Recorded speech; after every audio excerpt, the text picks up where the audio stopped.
Yeah, where you just can't get to someone. It's. Okay. Yeah. Yeah.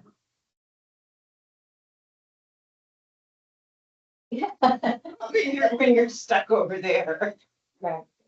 All right, we're having a few technical difficulties this morning, but we will need to actually temporarily adjourn our meeting so that we can consult with our legal counsel, and it shouldn't take us too long. And then we'll invite folks back in. It's a motion to move that we temporarily adjourn this meeting for the purpose of consulting with legal counsel. So moved. Second. All in favor? Aye. Okay, motion passes. We'll now adjourn the public meeting for the purpose of consulting with legal counsel.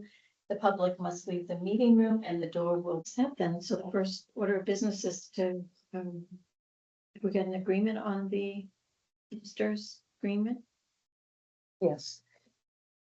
Go ahead. I will make a motion to accept, the agreement, new agreement with the Teamsters Local 633 for the Grafton County Sheriff's Department employees. Second. Do you need anything else in that motion? Okay, all in favor? Aye. Motion passes.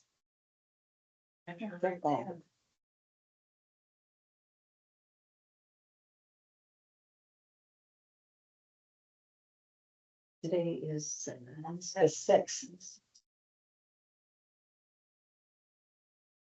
Yeah, okay. All right, so Karen Klopp is here, gave us a monthly report. Of HR.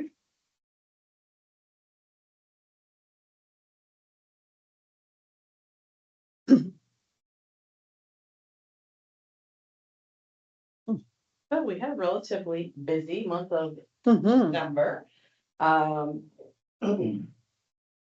We hired 4 new employees in the nursing home, 3 of those full-time, which includes a full-time RN, a full-time LNA, and a full-time dietary aide. And we hired 1 per diem LNA.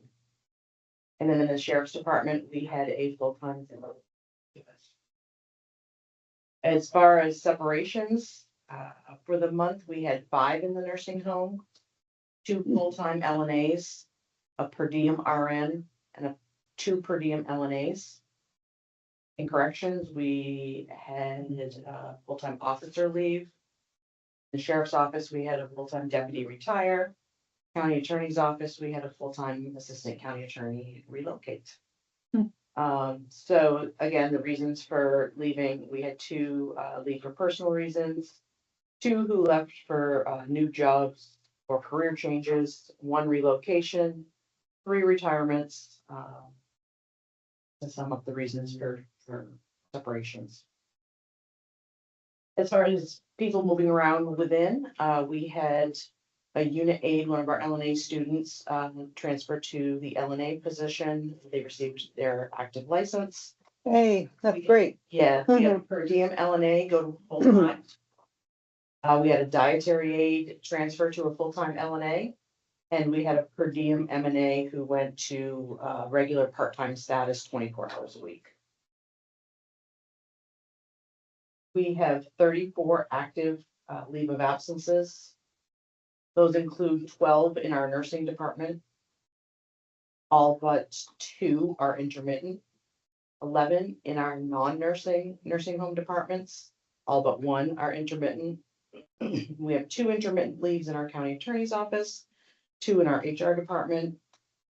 We have 4 active leaves in the Department of Corrections, 2 being full leave, 2 being intermittent, 2 active leaves in alternative sentencing, and 1 in the maintenance department.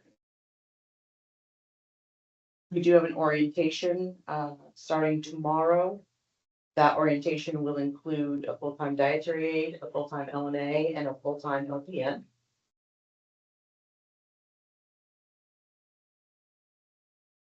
So that leaves us with 11.15 LNA positions vacant, 8.05 FTEs vacant for RN LPNs combined in the nursing home. We have an M&A position vacant, 2 correctional officer positions vacant, Made a little headway with the corrections cook. We did just hire a full-time cook, so we have the one full-time position and the one part-time position vacant. Other things happening, we will be rolling out a 9-week wellness campaign. Starting at the end of January, called Making It Stick. Basically, it's just about the new year and keeping healthy goals, kind of making them habit. So there'll be emails starting to roll out, the third week of January as far as how that program will work. So I'm sure you'll all see those. We'll be reviewing the LNA program and organizing a class, hopefully to begin towards the end of February. Our instructor is all ready to go for another class there. Just want to take a look at that agreement and how, like we talked about last time, the lowered cost for the program, how we work that into a commitment to the county. We will be beginning the Affordable Care Act reporting process for 2025, which is always a fun, tedious process that lasts for about 6 weeks. So we starting to work on that. And we're continuing to work on healthcare options for FY 27, working with our broker, NEPCO, on that. So hopefully soon we'll have some information back to start looking at our options for FY 27. Questions? No. I actually have two. One, can you tell me a little bit more about what's involved in the ACA reporting from the county? Sure, so we have to issue 1095 forms to all of our employees who. So the Affordable Care Act defines a full-time employee as 30 hours per week. So there's a look back period, you look back through, you have to figure out all of the employees who would have qualified for health insurance, make sure that those people were offered health insurance, and then report that to them and to the IRS. So, for example, we have to do the 1095 form because we're a large employer, includes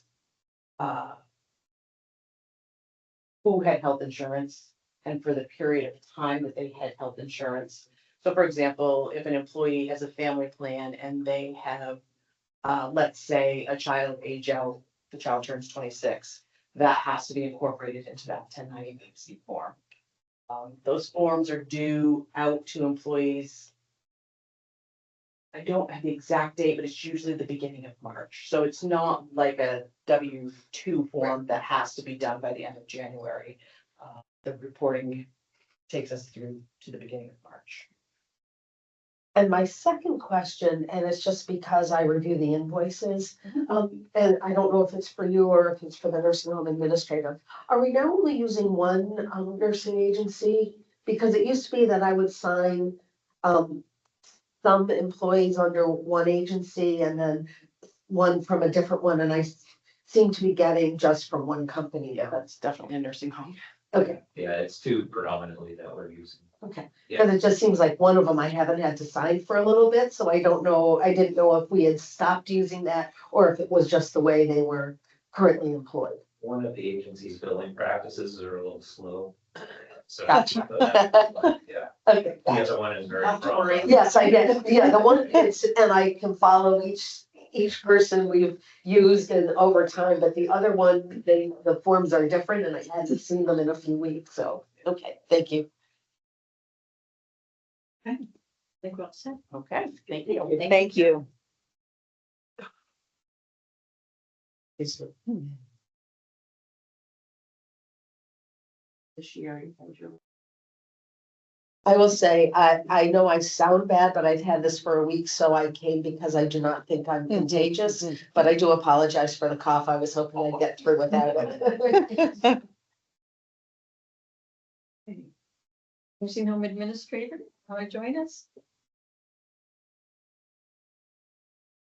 Happy New Year. Yes, happy to. And can you bring the microphone down in front of you, please? That will help with our, just so they can hear you if I move. Thank you. Sure.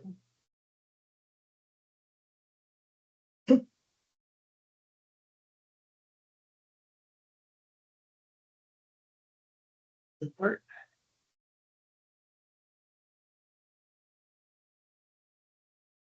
respiratory virus. Yeah, so you're not the only one experiencing a respiratory infection at the moment, so. So as of today, our census is 124. Hmm. It's been a very, kind of up and down month of, December, so the numbers that you see down below are a little skewed, with regards to discharges and admissions. And if I can just jump around a little bit, it is because we experienced a respiratory virus during the month of December. It impacted and is continuing to impact one floor in particular, our Maple neighborhood at the moment. But we've had, upwards of 6 to 8 residents sick at any given time with an upper respiratory infection. COVID testing has been done throughout on all floors. It hasn't been that. We've done flu testing, RSV testing. It's just a nasty upper respiratory infection that's circulating. So right now, we do still have our Maple neighborhood that is closed. Technically, we close a unit to when a resident population of sickness is 10% or greater. And so we are still kind of hitting that number on the Maple neighborhood at the moment.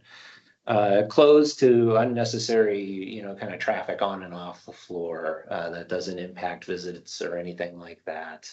It's just something that we try to do to limit the amount of people going on to a floor where there is a respiratory issue. So we're hopeful because of the sickness that we did have through the month of December. We had several residents that did go out to the hospital and ended up receiving being admitted and receiving IV antibiotics to try to help them through the virus. So that's where you see the admissions and discharge numbers a little on the skewed side there. So we did have 4 residents pass away, as you can see, through the month of December. Those aren't tied to this particular matter, the upper respiratory infection that we were having. They were other reasons for those residents that passed. So census wise, so we're hitting the number, still doing well on our Medicare number. We have seen an increase in the number of New Hampshire Medicaid pending cases. We've been averaging about 7. We're back up into the double-digit range, unfortunately, on that. But private pay is still holding on pretty strong for us at the moment. So breakdown wise, anyway, I think we're doing all right. We're hopeful to be looking at trying to get 2 new admissions coming in here through the rest of this week. So, as for census purposes, I think we're doing well from that standpoint. So, Craig, can I just ask for clarification on the pendings? We don't get reimbursed for them while they're in a pending status, correct? Correct.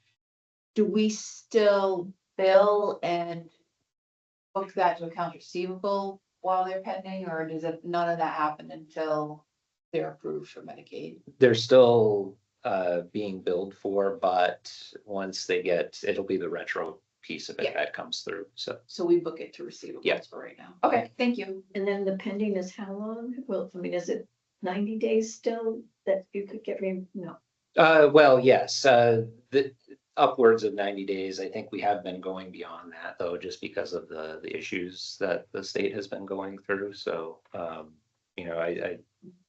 but yes, yeah, So if it takes 6 months to get it approved, potentially you only get paid for 3 of those? for the months? 3, but Even though they were eligible from the beginning of that time. It's a good deal with the state. It's a great deal for the state to slow down and not approve things.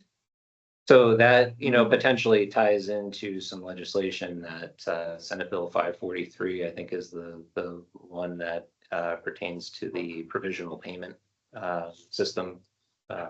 So that's the potential there where people could be brought in and receive under provisional eligibility for upwards of 18 months. Until the decision is made on that. So there is some some potential hope coming or help coming on that end of it.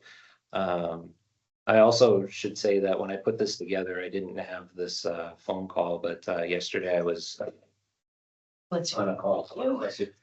Was on a call with Brendan Williams from the New Hampshire Healthcare Association and Carrie Leach Schroeder from DHHS and the eligibility department, talking about the vendor that has been selected for helping with the Medicaid backlog at the state. So Public Consulting Group has been awarded the contract to assist the department in clearing up all the outstanding Medicaid pending backlogs across the state. Okay. So what we were talking about was kind of strategizing on where best to deploy those folks. The vendor Public Consulting Group is in the process of hiring 7 folks that are going to be dedicated to going into nursing homes across the state, working with facilities that have an extremely high Medicaid pending backlog, and then helping to, basically triage those cases and get them cleared out and approved so that facilities can start to get paid. So, Now, did I hear though that the executive thing, something in questions at the executive council on that contract? no, that went through all right. did, Yeah, okay. yeah.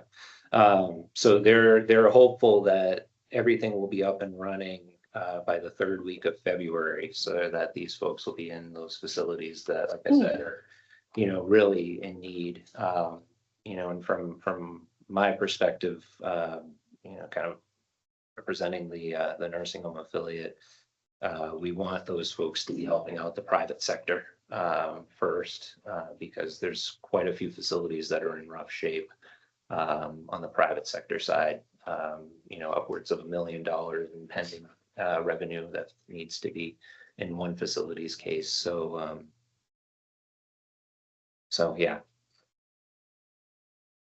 I thought there was an article about this and gosh, I can't remember the bulletin, someplace anyways, that I noticed lately, and I thought Merrimack County had a huge backlog. Merrimack County, they were in the, I think it was the Keene Sentinel that, Oh, maybe. it might have been covered in the bulletin as well, but I think I saw it through the Keene Sentinel that there was, they were featured in a article about this particular issue. So yeah. Well, I hope we get some use out of it as well. Yeah, and I can talk about this a little bit with regard to the Medicaid rate down below here. So the funds for this program were obtained through an increase in bed licensing fees that private nursing homes pay. County nursing homes don't pay a bed license fee. Every year we have to do a new annual license renewal, and there is a fee charged per bed. County nursing homes don't have to pay that. So it was a proposal that was put forth by the New Hampshire Healthcare Association, and the membership agreed to do that. And so private facilities and nonprofit facilities that are represented by the Healthcare Association did pay that increase. And so that's where a lot of the funds for this vendor, Public Consulting Group, came in. And that's how essentially it was funded. So this was approved at the executive council, but there's also a match that came along with it, a 72.5% match from the federal government. So there's actually more money than what was intended for originally intended anyway, for the purposes of this contract that was awarded to them. So that benefits us from the standpoint that when I was here last month talking to you about Medicaid rate reduction, there was a lot of pressure put on by the Healthcare Association to DHHS and to the governor to try to identify other funding opportunities to help nursing homes out, because I think like I had mentioned to you, the vast majority of nursing homes in the state ended up getting a rate cut. And so some creative thinking, looking at the funds that were obtained for this contract, they redirected the excess funding for this, that was originally intended for this contract.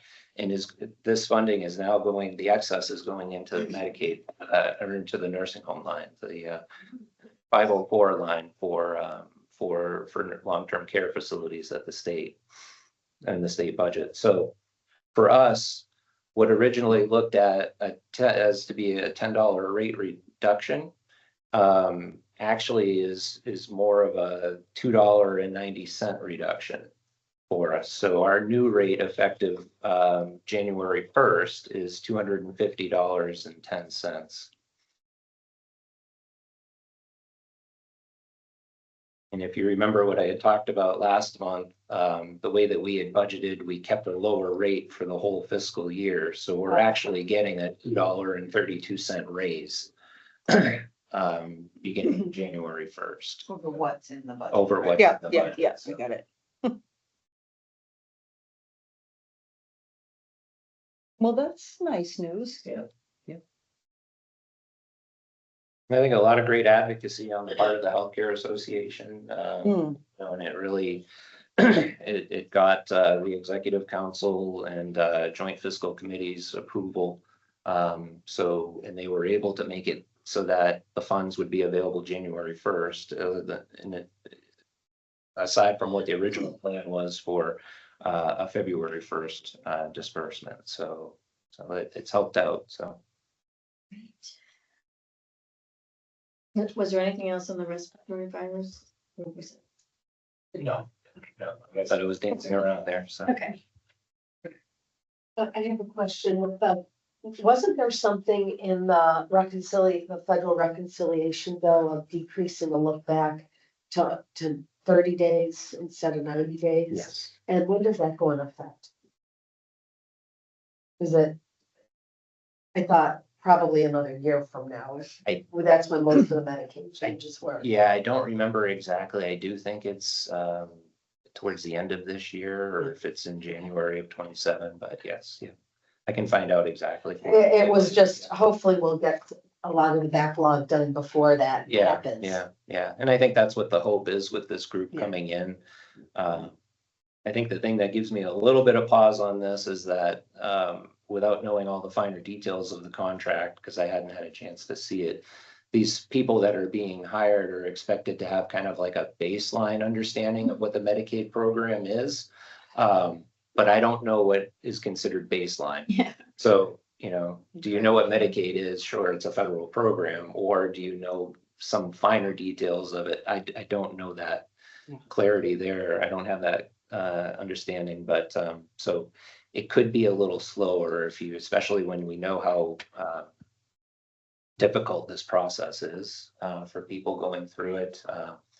But so it might not be as quick results that come from it, but I think over time we will see some improvements. So we have a request from you as well Yes. to waive the competitive bidding for the expansion of the secure care wander guard system. So I think, as I said in my memo to the board, and as I shared during our budget presentation, we do have residents with a dementia diagnosis residing on all floors in the building, not just on our Meadow neighborhood. And there are times where we have residents that are wandering, and so I think that this is an instance where this is a security and safety measure for the residents that reside on other floors here in the building. And so we have found ESL Distributing. We've been working with them since the original installation of our Secure Care Wander Guard system in 2014. So we have a very good history of working with them. They've developed a very good relationship with the maintenance department. It's kind of symbiotic. They work well together. And so we would ask for a waiver in the competitive bidding process. This sounds fine. I just wanted to, I was really interested in the fiscal impact and also the discussion. And I just wanted to point point out some information for the sake of the public, that is here. And so, yeah, these, secure care Wander Guard systems are very important to serve our residents.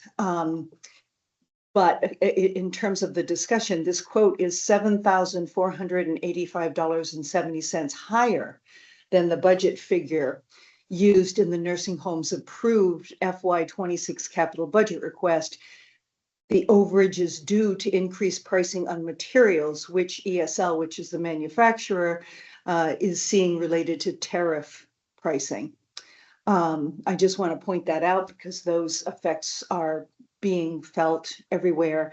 But then the good news under the fiscal impact, so it is going to cost us more money, but there's no fiscal impact to the nursing home's expense budget, as this purchase was approved as part of the nursing home's FY 26 capital budget.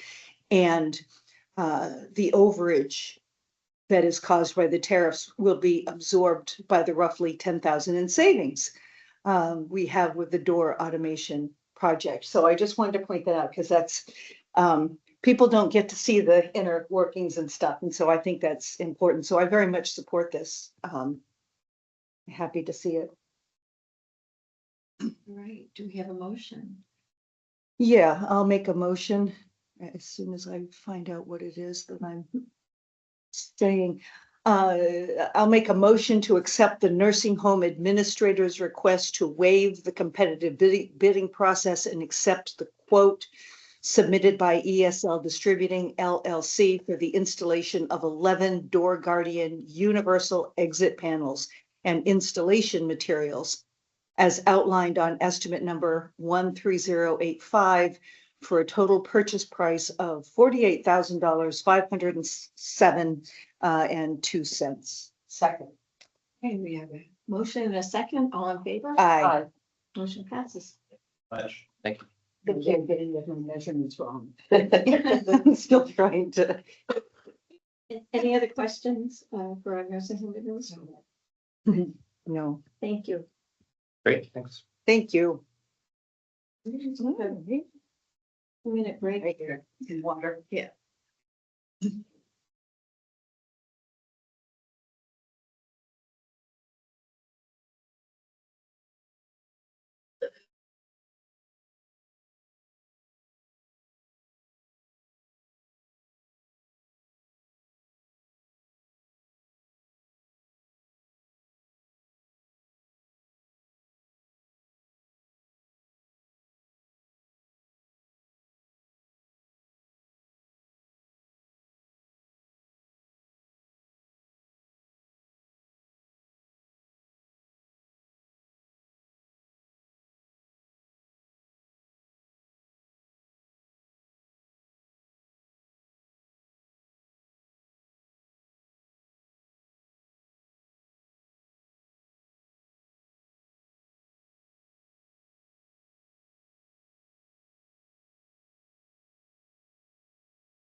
Again, Okay, now we're back on.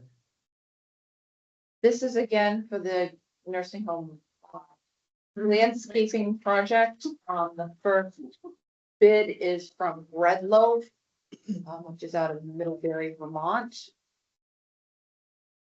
Okay, so Red Loaf. All right, so. On the next page. So the total lump sum bid is $1,184,900 and no cents.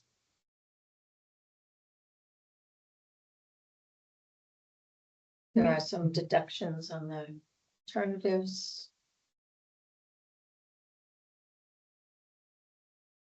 Do you want those? Quite honestly, I'm gonna need time to review everything, so I'm not gonna come to you with a recommendation today.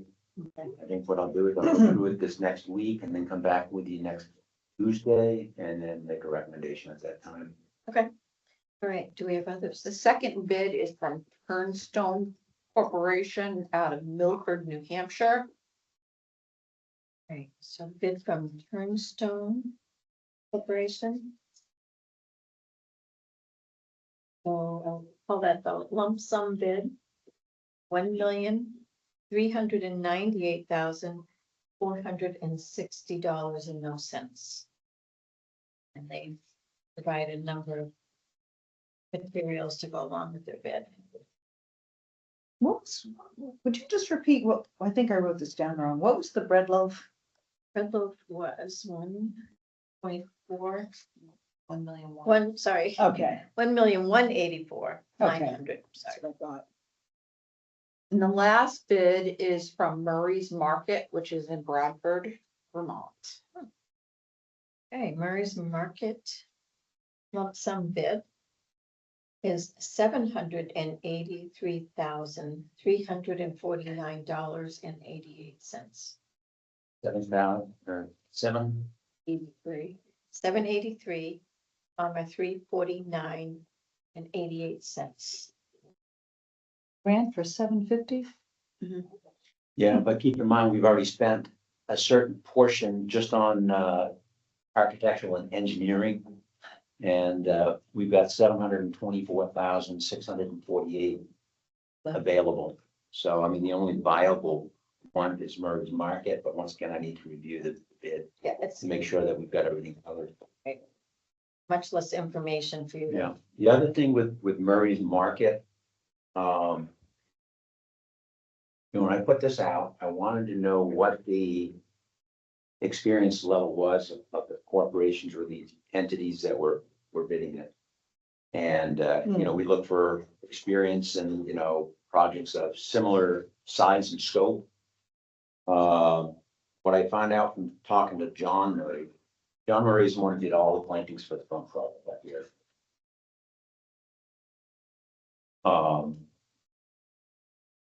He's never done a project of this size. Okay, but Some close. I was just gonna say there's some references Done on on there. Lions, 860,000. Yeah. okay, so anyway, the other thing too is, anytime we get into big dollars like this, we always make sure that they do bonding as well. Okay, just to cover our bases. And the fact that he could get bonding, which I believe he must have, obviously gives us a little more comfort as far as taking on somebody that has lesser experience. So anyway, I need to review everything and then I'll come to you with a recommendation. We should probably talk about you and I. Ways to bridge that gap to money. Because I have a recommendation of what I think we should do. The difference between his bid and what you have available. Oh,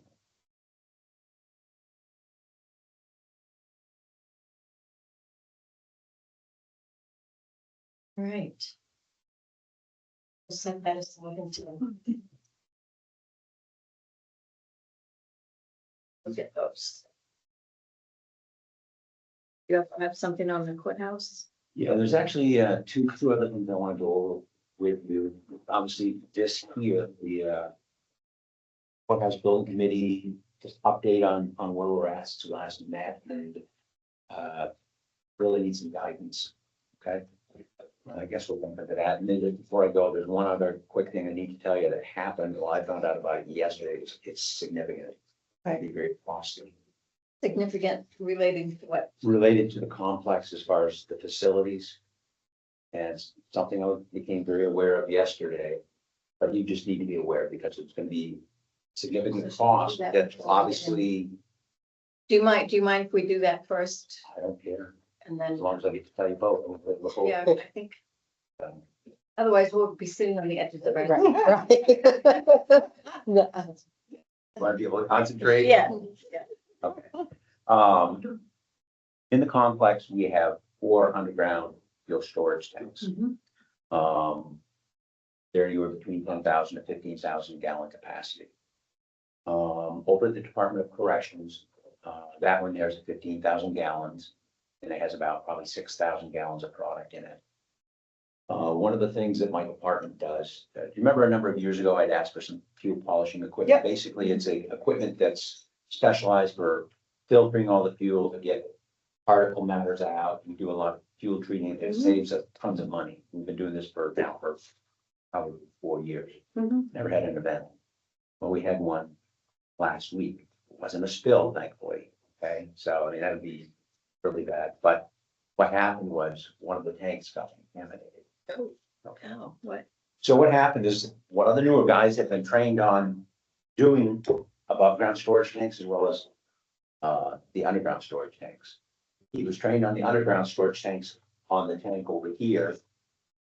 3 out of the 4 other tanks in the complex are exactly like that. The one at the Department of Corrections is slightly different, and the trainer didn't think to tell him this one particular detail. And so when the guy went to go polish the fuel, he'd been doing great on all these other ones. When he went to go polish the fuel, he had a question about, because what it is, you have to open up the spot where they, every time you have a fuel truck come, there's a delivery location. That's one opening into the tank. And what you have is you have to have 2 hoses, one coming from the tank through the polisher, and the other one goes back into the tank. So you have to have 2 openings in the tank. So normally what you do on that particular tank is you have to pull out this instrument that measures the fuel quantity in the tank, temporarily remove it, and then there's your 2 ports. Well, he made an assumption on that particular port. And what he did is all your tanks have what's called an interstitial space. What it is you have an inside tank and an outside tank. So if your inside tank has a rupture, the fuel will be captured by that outside tank. You don't have a environmental spill. Okay? 3 out of the 4 underground storage tanks have a dry interstitial space with a sensor at the bottom. The one over the Department of Corrections is slightly different. That has glycol in it with float system. Okay? And so what, if you were to ever, and you have interstitial alarms that'll tell you that if the float has changed its level. If the flow goes up, that means the inner tank may have a rupture and you added fluid from the inner tank to the outer tank, causing it to rise. If you had an external, rupture, the volume would drop. Color of the glycol is the same color as diesel. Huh. So when he pulls the port on it, he's thinking, yep, that's my right port. Oh, And he pumped fuel from the USC into the interstitial space. And then like within seconds, he realized, hey, something isn't right here. And he stopped. And he pumped it back out. pumped it He back. pumped it back into that, but he didn't know he was pumping glycol because it looks like diesel fuel. And so he told one of the other guys that had trained him, hey, this is where I did, this is what happened. And the guy's like, no, that's not what you're supposed to do it. This happened last Wednesday. I didn't find out about this till Monday. Last Wednesday. Wednesday, I found out from talking to him. So you were using that fuel? Huh? You were using that fuel? No, we haven't. So what that whole tank is for is the Department of Corrections generator is a massive generator. And not only do you need an above ground tank, you need an underground storage tank in order to meet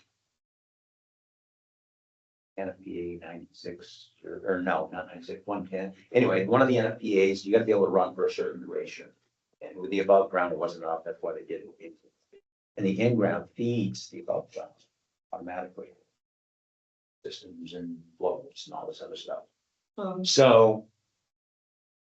From doing our research, it's not good when the two mix. Mhm. And Always so, separate and you them. can't remove it simply by polishing it the way we do. Hmm. So now, keep in mind too, and well. There's one other little piece of information you need to be aware of. You know, the above ground storage tank, the one I told you was rusting out from Yeah. within. With the replacement for that, that work was done literally a week and a half ago.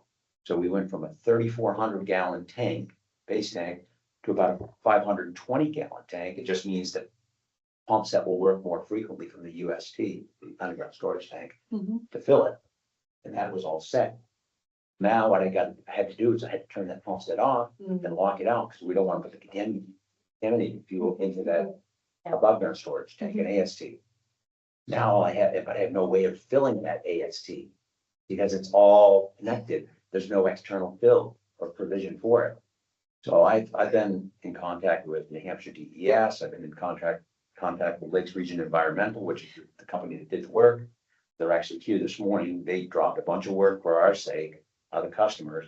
And they're up here trying to modify that so we can at least get what's called a bobtail delivery. Whenever you get an oil delivery at home, they call that a bobtail, just.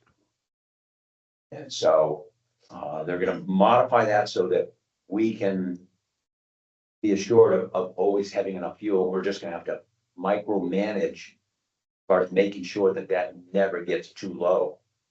Because that little tank, you might get maybe 8 to 10 hours of operation for that generator. Okay, So so, just one of the glycol is lower than the oil? So you- no, we're talking two separate Oh, tanks. okay. I must have lost you at some. Okay, you did, yeah. So no, the big tank, the 15,000 gallon tank. It's got 6,000 gallons of contaminated diesel. Yeah. And its interstitial space is contaminated. Yeah.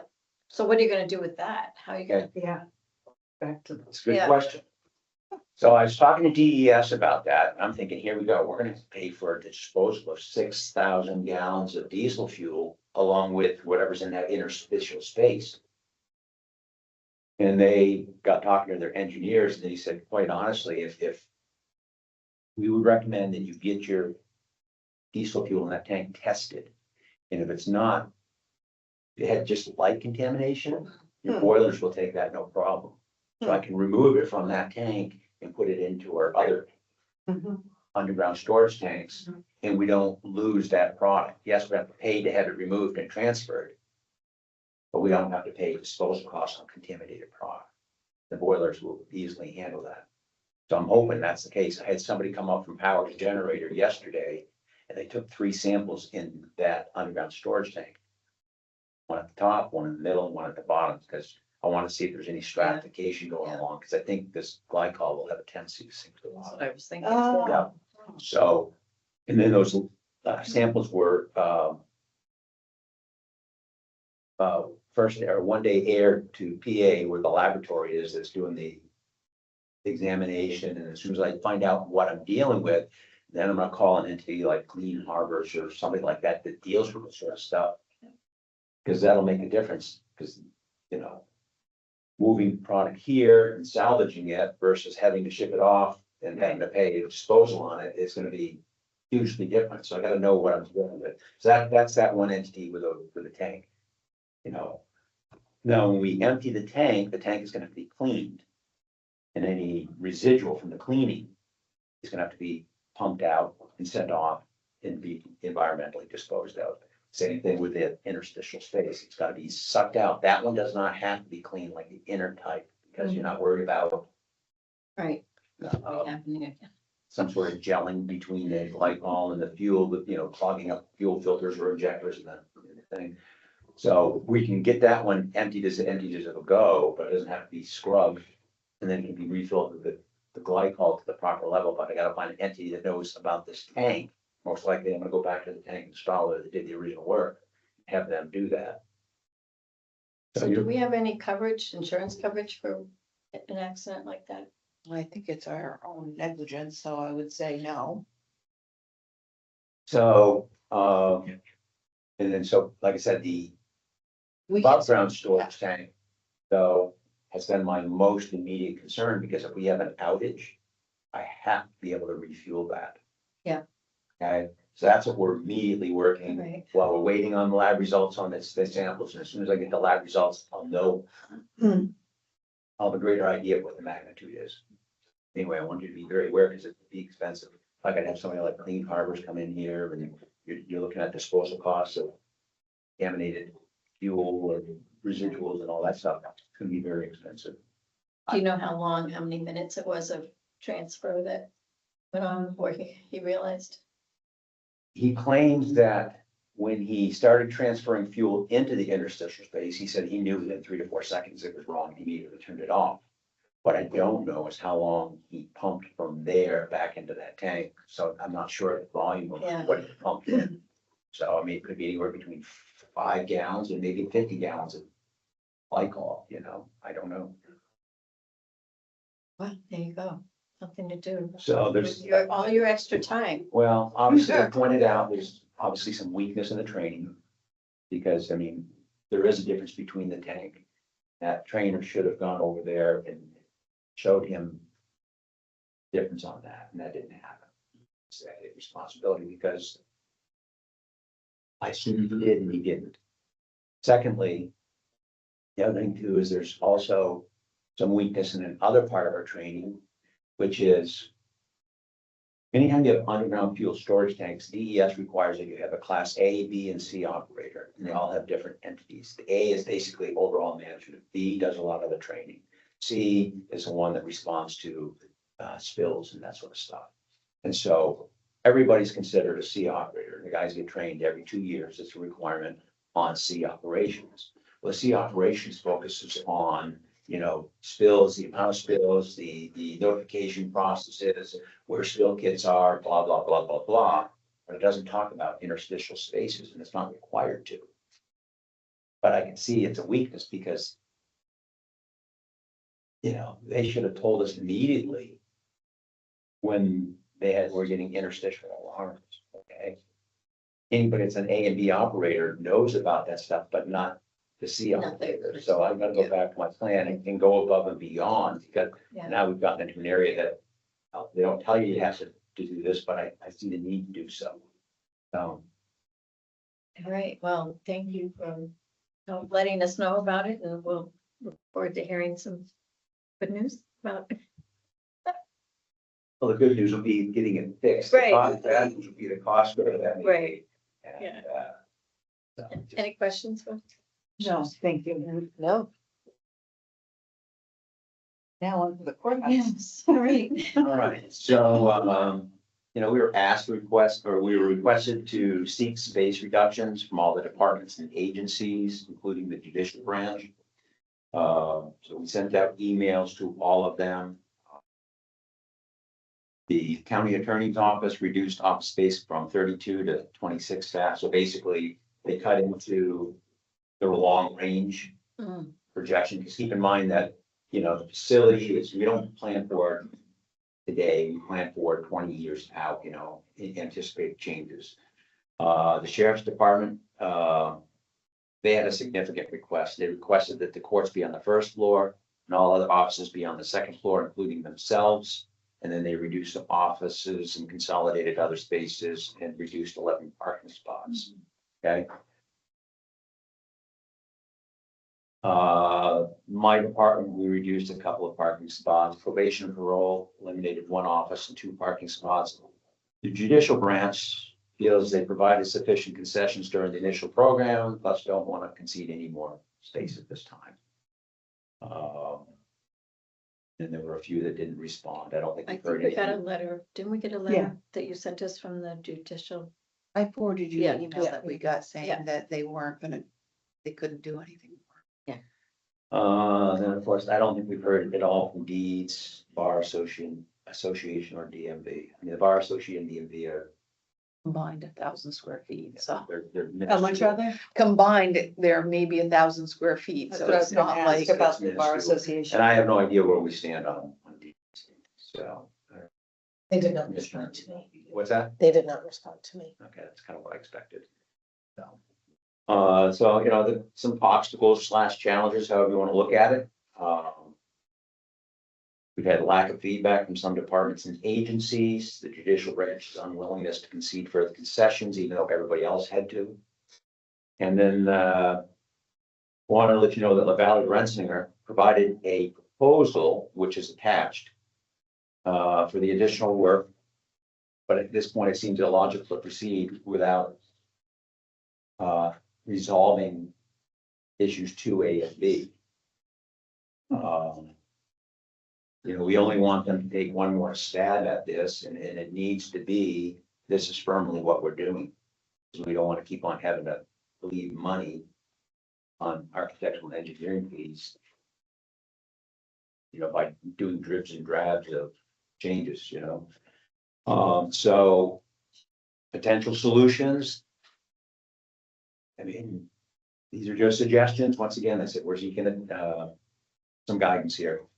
If those who fail to respond don't provide feedback by mid-January, then the committee could make proposed changes to you for consideration and approval.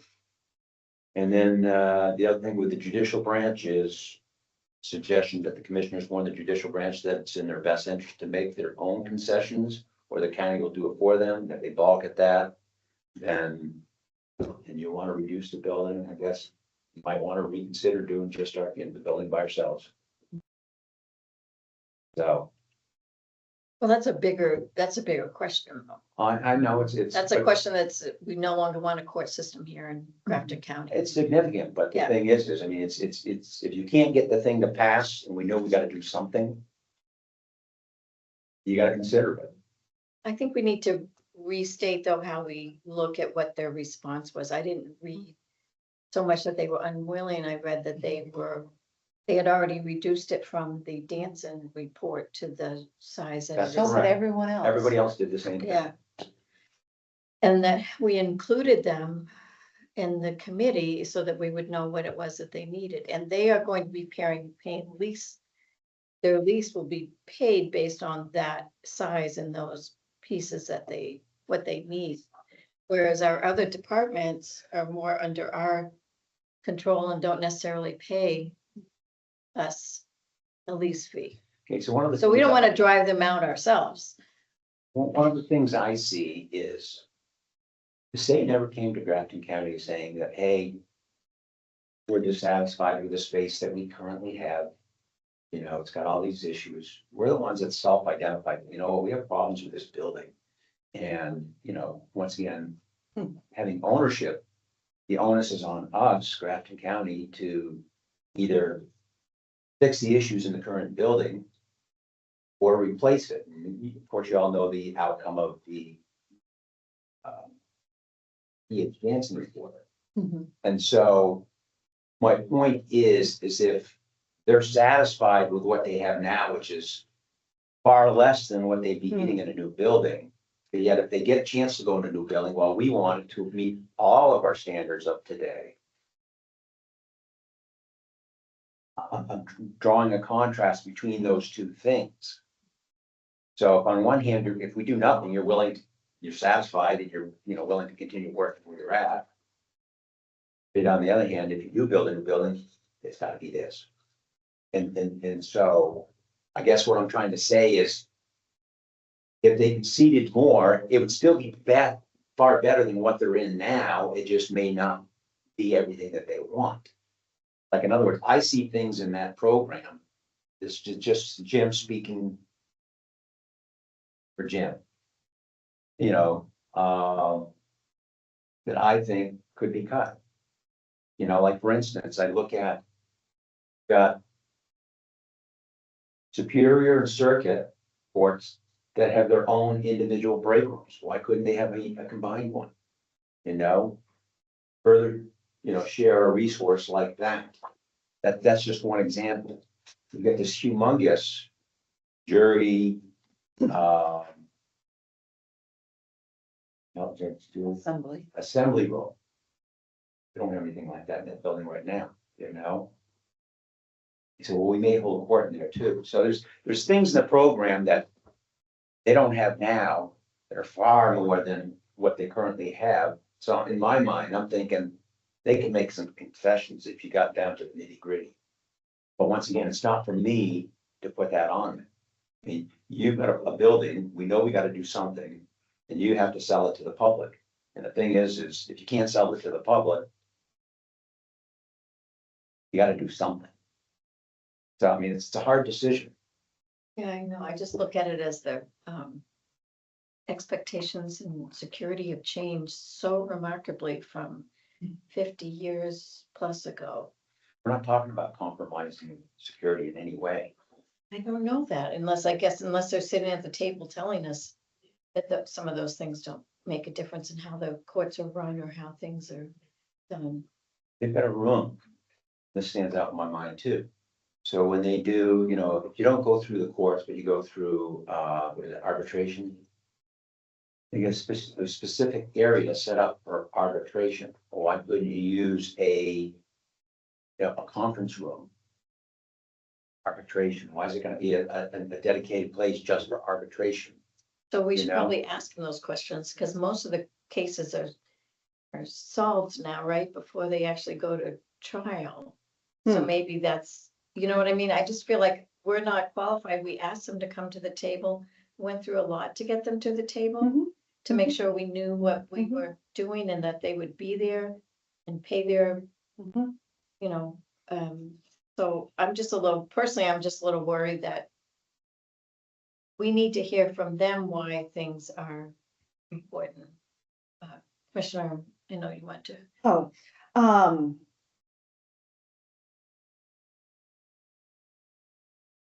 I agree. With what Commissioner McLeod is saying, where, and I do want to point out that the email that we received from the judicial branch did say at the end, that they continue committed to working with us through this. And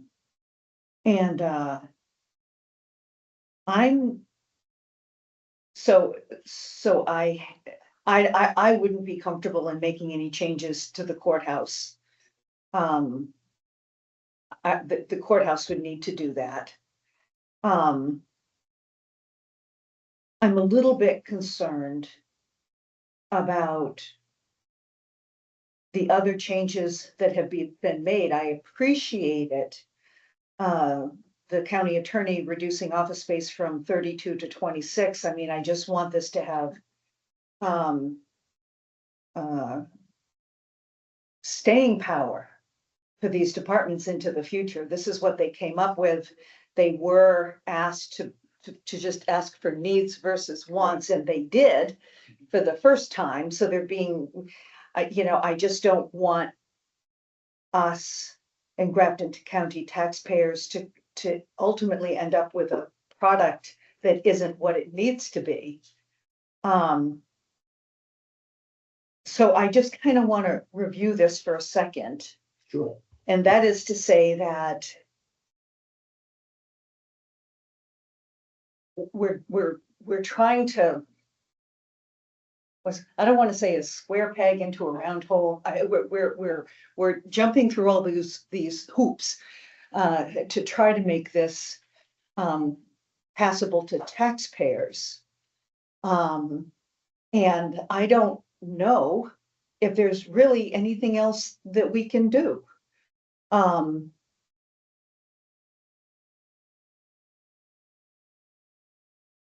I think, we've discussed the deeds situation. Commissioner McLeod and I feel strongly that deeds needs to be over there. But I'm just thinking, attending the public sessions. Attending the public sessions, there were so many comments, so much feedback that really had nothing to do with these reductions. It was like, well, you need to hire a consultant, you need to do this, you need to do that, all of which the Board of Commissioners and the building committee has already thought through. You know, there's some Monday morning quarterbacking going on out there. And so, I think it was the delegation that was really driving this. They wanted to see some sort of suggested reductions. I remember that, was it December 17th when we had Well, that meeting? And this is yeah, really okay. what okay. I think you agreed to with them. And that's what we're doing, is trying to come up with. Well, if that's, suggestions. I mean, it's in their hands now, right? I apologize. Unfortunately, I missed that discussion. I apologize. So good for them. They asked for reductions. I don't know that these reductions should be accepted in terms of the future. And this is in the hands of the delegation. I mean, I just don't want. And now I don't want to waste. Right. Yeah, I don't want to build something that isn't gonna. That's right. I mean, how can we go from, how all of a sudden can we go from 32 staff to 26? And so I'm just concerned about that. It's in the hands of the delegation. And I don't know if they have the votes or not. It's a 60% vote, is that right? Correct. 60%? And you mean, it's 2/3. it's well, 2/3, 66. 66. 66 point, yeah, so if you divide it by partisan, which I don't know if that's how everyone's going to vote, but there, if it was, although the majority are in the Democratic Party, that does not come to 66 and 2/3%. Yeah, that's what I thought. It is about 63 or 64%. vote short. It's right, or a happy person if we could divide it that way. And Well- so we don't, so if it. I, listening to the discussion, I don't know if we have all of either party. Right, And we were tasked, at the end of that to look into ways and changes we might be able to make to get this passed. And looking from. And I understand we don't want to do something that's only gonna last a year or two. Yeah. The people who responded were very thoughtful in their reasons why they thought they could make these. okay. We did not come up with these, No, that each sure. department came back and they, I felt when they explained it to us and what we got Okay. written, that they would be able to do I see. this. 20 years or from now, 40 years from now, we can't judge what's going to happen. It's like, a lot that was said in the information sessions was, look at the jail you built and now we don't need that. What we could not foresee were the changes in New Hampshire state law and the pandemic, that made some of those changes. So, they were looking, I felt the people who responded Okay, spent a lot of time looking at what they thought they could do. thank you. And without greatly affecting the project, because that's a long way out.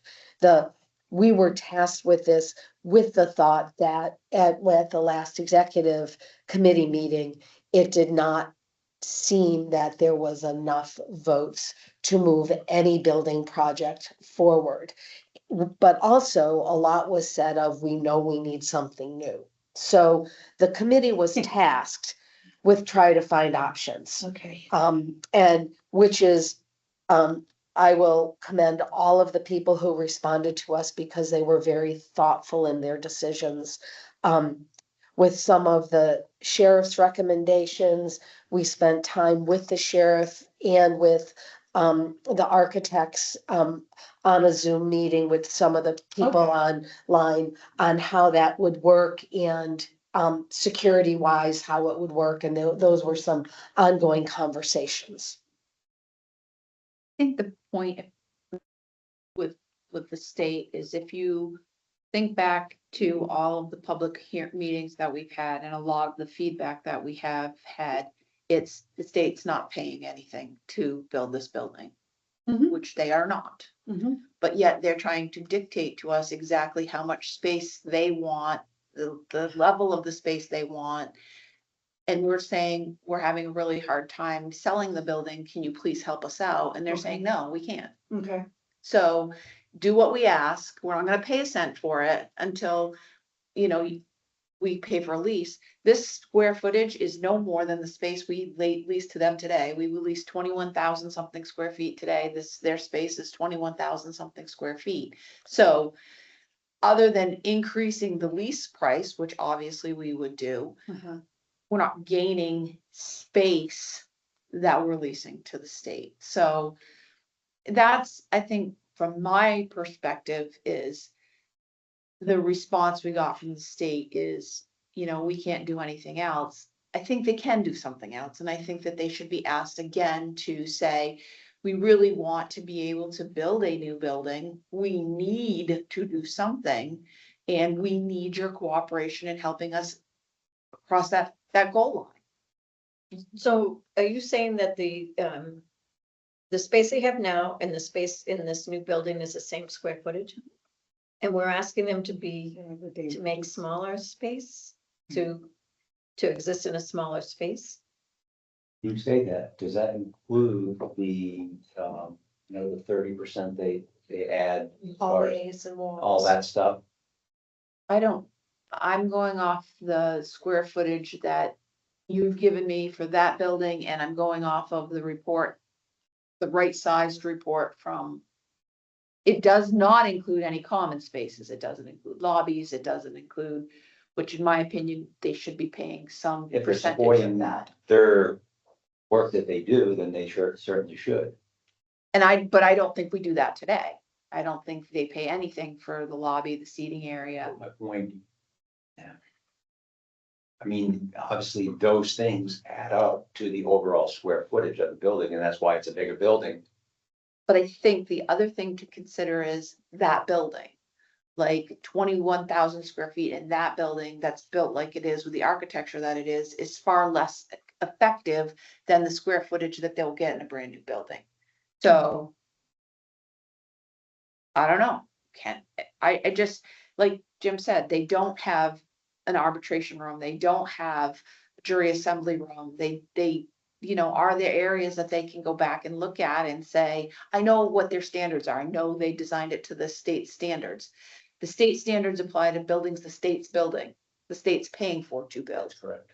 You know, they've had to make reductions in Rochester with building their building that they're paying for. They have to understand Okay. if we can't do anything, then they don't get any new space, and we're still stuck trying to figure out how to address the problems that we have in the building. So you're suggesting that we go back to them and say, we really need you to look at this, and That's exactly what I'm suggesting. I don't think there's any harm in saying that, you know.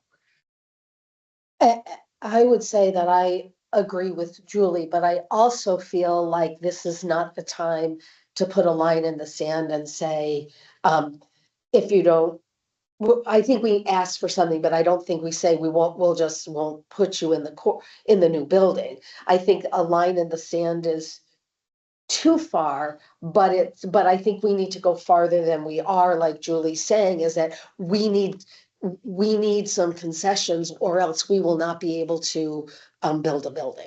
Well, I think they need to know the consequences, because if they don't come and they don't cooperate,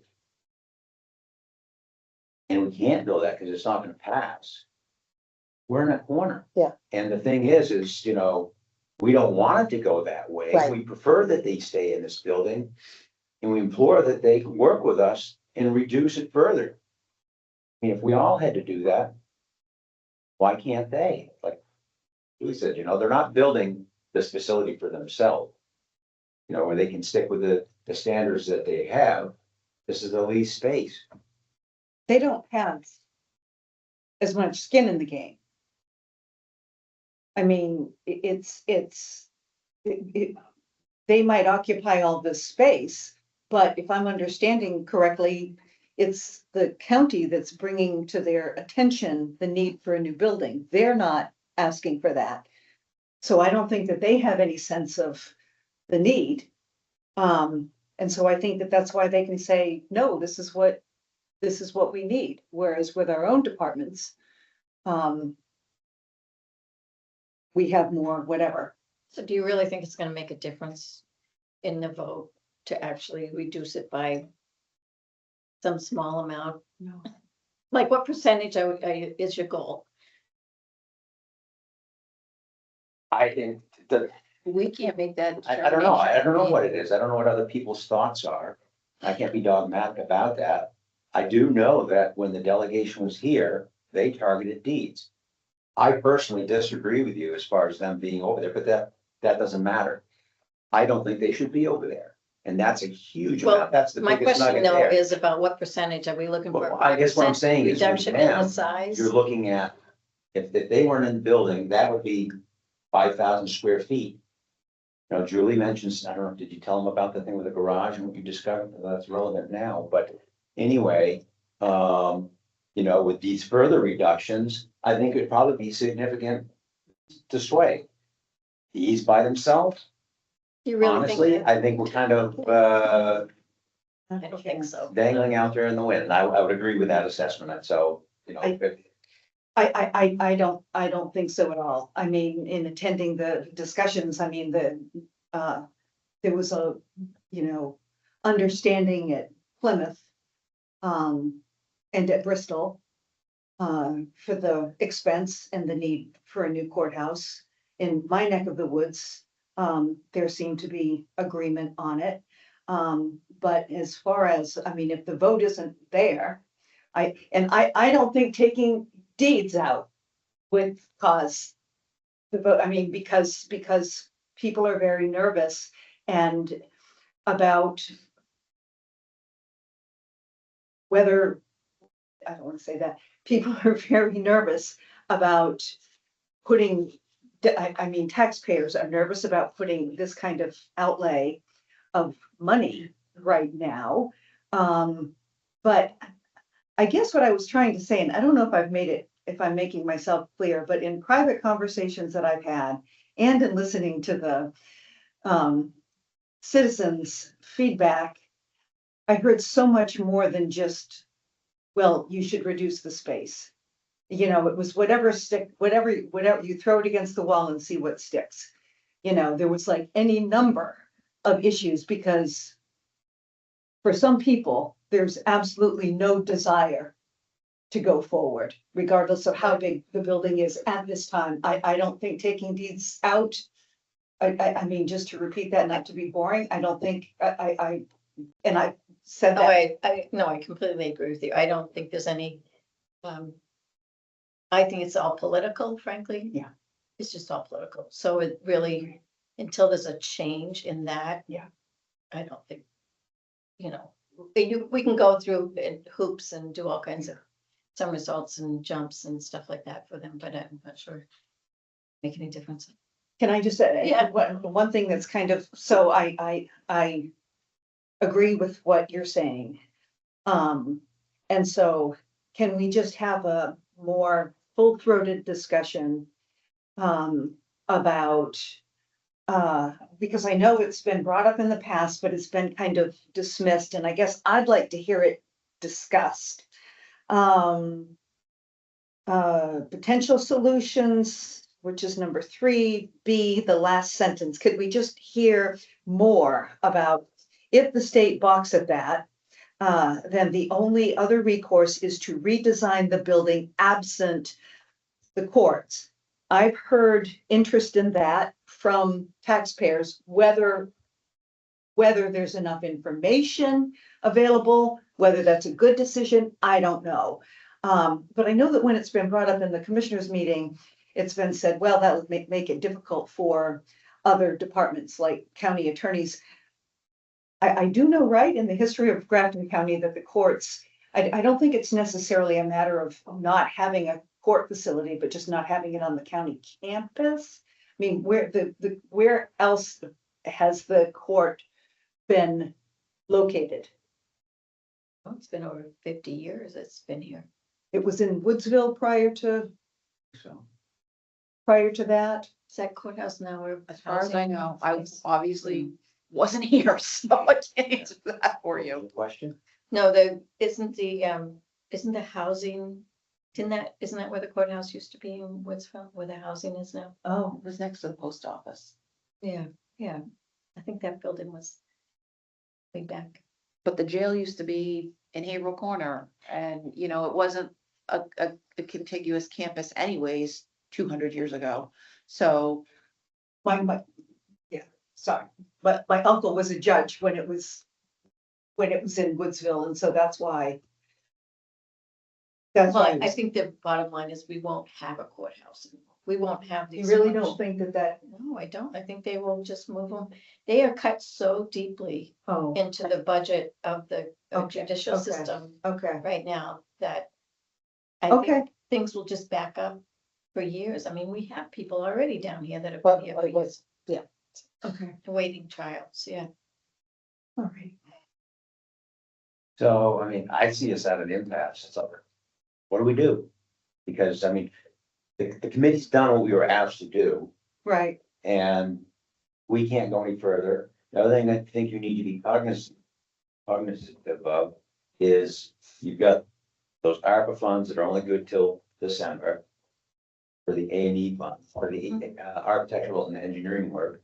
And so obviously we can't tell La Valley to do anything because we don't even know where this is gonna go ourselves. But we can tell La Valley, we can ask La Valley, the money's there, have them redesign it with what the sheriff is looking for, Okay. what the other departments are looking for. See where the court system fits into it. Hmm. And see if, you know, What do you mean, see where the court system fits into it? well, because it changes the whole building if you're gonna move it downstairs. Okay, so you're just saying just in the reshuffle, but no concessions by this court. Well, there are some few things that we can do, right? And they can probably, I know they're right size, and I'm sure they've been asked to right size again and again. So tell them to right size again, put the court system downstairs and So are you saying you don't wanna have a conversation with the courts about letting them know that, hey, look, our back's against the wall, we really want you in there, but the thing is, we want this thing to pass, and if you aren't willing to tell do them that that, we're gonna move them downstairs and that it may change what is available to them, but we'll do our best to give them what they need. Just, you know, just Nice don't make it compromise. like strict, like it's gonna be exactly the same thing. Just say it's gonna be, we have to redesign it, with this on the first floor and, we're gonna Make the right room size. smaller. what's that? We'll just make the room smaller when we move it downstairs. Mhm. They'll come up with something. They're really, those guys are good at this. You mean La Valley? Yeah. Yeah.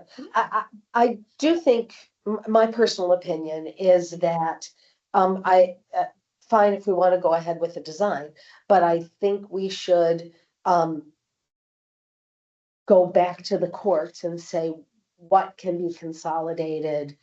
Are there ways to, you know, and instead of having us or La Valley consolidate things. I would ask them if they don't come up with anything, if they give us another response that say we can't do I it. would tell them what we're doing. We are moving you down to the first floor Mhm. and things may change a little bit. We'd love to have you give your, Okay, you're that's good, what, right? that's what I didn't hear you say Right, before, good. and that's what I would, you know, and then we would, by then the political winds may change and things may.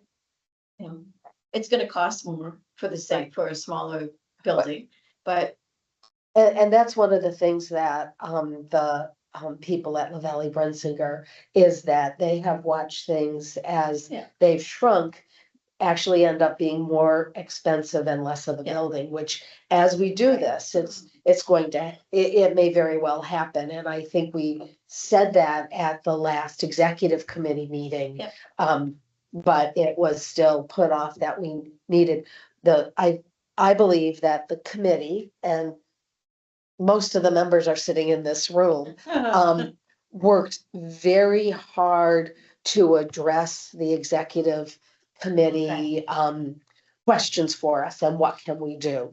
And we, went back to look at that because that was, they asked for them thinking that this is what they would need to do to perhaps get it passed. Will it pass? I don't know, but we tried to fulfill the task that we were given as the three of us as commissioners, with my being two hats, we tasked the committee to do, to look at those things that the executive committee asked of us.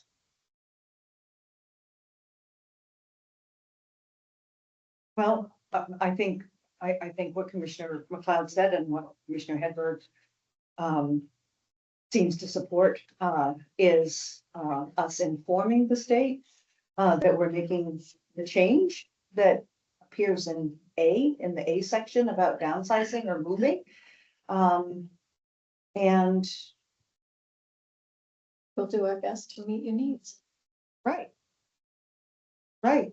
And other than that, it just seems to me that the conversations are over. Yeah, I mean, and I think we just need to we'll have this in place, and if the political winds change and the delegation is able to see their role and their responsibilities at some point, then it can move forward. And we've done our part. I don't think we can only do our part. I think we can't vote for them, and we can't, Mhm. we've made all these suggestions and changes that everyone has suggested to us, so. I do think in the end it's gonna cost more, but that's not what the issue is really for people. That's not what their issue is. It's really just political grandstanding going on at this point.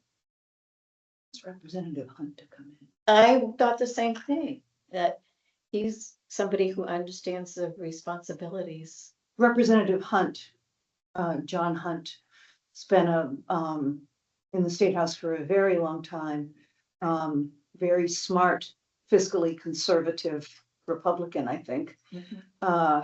And He just got the award as a legislator. yeah, that's what I meant to say. He just got the award from the NHAC, the legislative, was it the legislative year, the award, legislator of the year? Yes, And maybe he could yeah, assist a little bit with the impasse. yeah, I wondered too if he might be able to. He very strong on what the county responsibilities are for the delegation. He is a Republican, been a committee chair for a long time on the Commerce Committee, so he understands people and businesses.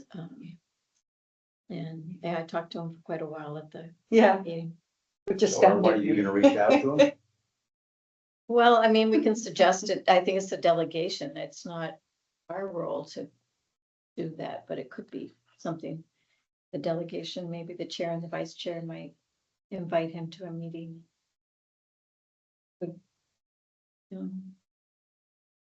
That's something that they could do. if there's actually a willingness. If there's any interest in, So just circling back, and I want those of us on the committee to make sure we have an idea. So what is suggested is to go back to the judicial system and say, we are making changes and we would like their input. say we're looking at having La Valley move you to the first floor. It'll require some changes. We'd love to have you involved in that if you're interested. We can't guarantee what that will mean, but we'll do our best. And then I think we go to LBA, La Valley, and engage them in redesign. And as it's my first term and I've not done a building project with the county, I would like to, if it's okay, to defer to both Julie and Jim, who've gone through building projects, and what their thoughts on this avenue would be. If they would like to share. I think ultimately, the sheriff's driving from a security standpoint, big concern is having boards on the second floor, so she's insisting that they be on the first floor. So that's the driver to push them there. Mhm. And what I heard was, well, in the process of pushing them there, obviously, we're gonna have a domino effect of reshuffling the whole building. But I also thought I heard that there may be opportunity for some consolidation in doing that. Soliciting them in that process, but somehow to use the right word.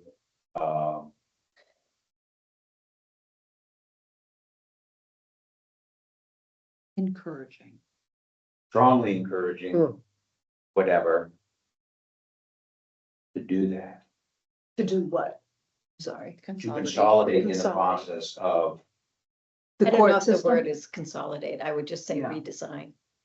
And it may, if there's less space, I think, if it were really a money issue, then we could just say, we want to reduce the size by 5%, which may reduce the cost. Of course, then you're pushing it out and it's going to increase the cost, but I think with the lack of a certain percentage being in the reduction, we need to just well, here's ask what I them think to is gonna happen. continue to right size. I think what's gonna happen is by pushing them down, obviously if you have everybody coming in through the front there, whatever, I think you're gonna end up increasing probably the footprint of that. And if we're looking to keep the footprint the same as it is, obviously then they'd have to consolidate. Well, So- LBA has done a number of courthouses, so I think they probably do understand the security and structural needs of that kind of a building, so they should be able to help us with that. They do, and they also, there are issues, if I remember correctly, in terms of transporting of inmates and how they would come in, and that would be a whole different pathway versus we have the Sally Port at grade level on our current design, and might it need to go down a level? So instead of making dual hallways, and there were some other design implications in having it, meaning the courts on the first floor, if I remember correctly. Sounds like a challenging project. I'm sure they would enjoy doing it. I mean, if I were an architect doing this work. Mhm. Think that if that's feeling of the board, then we just go back to, and you have to approve the proposal from La Valley to expend money. You go back and sit down with them and come up with a game plan of how we're gonna start shuffling the building around and what that's gonna look like and what that means for sally ports and elevators, and we work, I think, closely with the sheriff to make sure that security needs meet, what she's thinking. And then we just sort of figure out what that looks like with the building as it gets put together. right now, we haven't even broached this thing with the floor swap with the courts, because we wanted to get concessions first, as far as like everybody else. And so I don't even know how they're gonna react to that. Yeah. Yeah, I wanted to comment on that, is that, that request is coming from the sheriff. It's not coming from the courts, and to me, that seems like an enormous snag. That, maybe what? Well, it wasn't the court's request to be on the second floor. It's just sort of the way it worked out when we designed the building. So I don't know that they're gonna be adamantly opposed to being on. the Okay, first it's floor. just, I guess, what I primarily wanted to say was that it's the sheriff's input, and I appreciate that input. Is the sheriff, because I don't think I've heard the argument recently, is the sheriff rock solid on that? Is there any wiggle? I think that was a recent request, right? Because she came back. So what? I think she's had- Sheriff is here. I mean, if you want her to speak for herself, then, or.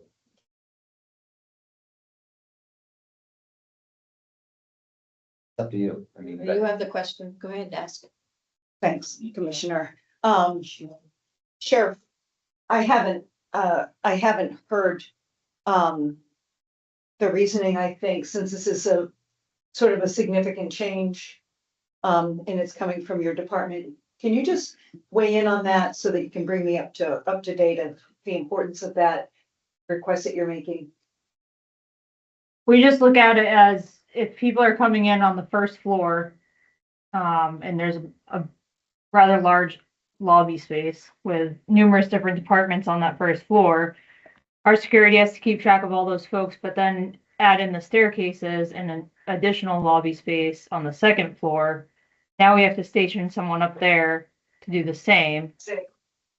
Or just, I mean, it comes down to the camera system too that's in the building, and do our court security guys have an adequate space to monitor all that? And then just the biggest problem for us is finding court security officers. It's, I mean, it's not a high paying job. It's not very exciting. It's a lot of sitting around. It's a lot of dealing with people on bad days. So it's just, it takes a special person to want to come work in that position, and we're having a tough time filling those positions. And we just recently had someone retire out of one of the positions, and again, having a hard time filling those. Thank you. Thank you, Sheriff, for that. And so no more conversations, but informing the court system of the changes that we're making, and we'll try our best to satisfy their to what? If, Try their. sorry. Whoops. Can I just add one more little thing? So we've tasked our court security guys, because they sit at the front door of the current building, to just Yeah. kind of take a tally of who's coming into the building. And I would Okay. say at least 75% of the public that's coming in is for the courts. So another reason why it would just make more sense if it's feasible to put the courts on the first floor. Well, I completely understand that, and thank you, and it seems like what's being said is that there doesn't seem to be any more need for conversations, but rather just informing the court of what we're doing and letting them respond if they want to. I mean, they've been part of the Right, committee. I was gonna say, I think there's a lot more conversation. I think it's conversation that we have through the design process with the I meant the with Valley and with the court committee meetings and, is what I meant. well, I mean with the courts. I think we're continuing to work. We want to continue to have a working relationship with them as we move this building around, and I think, yes, we say we're gonna move. We may not be able to meet all of your needs, but we wanna work with you to figure out how that works best. Of course, then let me restate because I didn't say it the way that I intended then. I think we're not going to them right now and asking them to downsize. That's what I meant. to Yes, I say. think we just go past that. Right, and so, and then I have a question, and forgive me, for having this someplace in the back of my brain. So these changes that we're asking for, the fee for La Valley would be 33,000. To just, so we need to spend another 33,000 to make the changes that have been requested by the delegation and members of the public. So we need to spend an additional 33,000 to make that happen. It's actually 34,000 from 10, because you gotta add the reimbursables as well. Okay, so it's $34,000 that we need to spend to make these downsizing changes for a building that's probably not going to be, because it's not We'll an have issue the of money. plan, right. We'll have the plan, ready. right? Wait for the wind to blow the other way Okay. and do what we are supposed to be doing. Is that really all it's gonna cost for them to do that new design? I would have thought of it. I would have too. Maybe, are we missing something? No, back in. I'd say you just accept. Yeah, right. Why go back? Don't go back. All right, because it does talk about flipping the Boynton County. You asked, you told them what we were looking for and asked them to put us together proposals, so. Yeah. Okay. We had talked about the next step in a building project, right? We had talked about, besides the design concept, what were the next steps that we had funds to pay for? which was was more than, schematic design and design Yeah. development, but until we know what we're designing for a building, we aren't. okay, but we're not closing ourselves out of that by doing this, okay. And there's actually 3 more steps for this. Okay. Well, I like this one, the next move. Yes.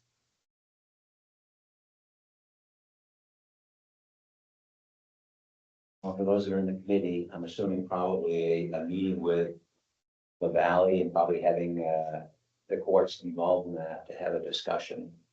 About, Court and Sheriff Myers, I think. we need to- yeah, and then sheriff, but, so you in agreement? Or coordinating a meeting? Yeah, We need to vote. I think that the commissioners need to vote on approving the, Yeah, spend with the La Valley, accepting their accepting the proposal. proposal.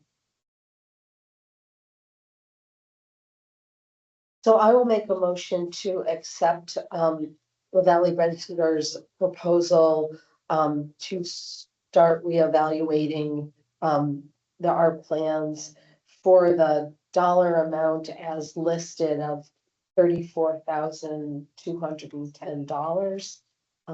And have the building committee, reconvene, to start exploring these options. Second.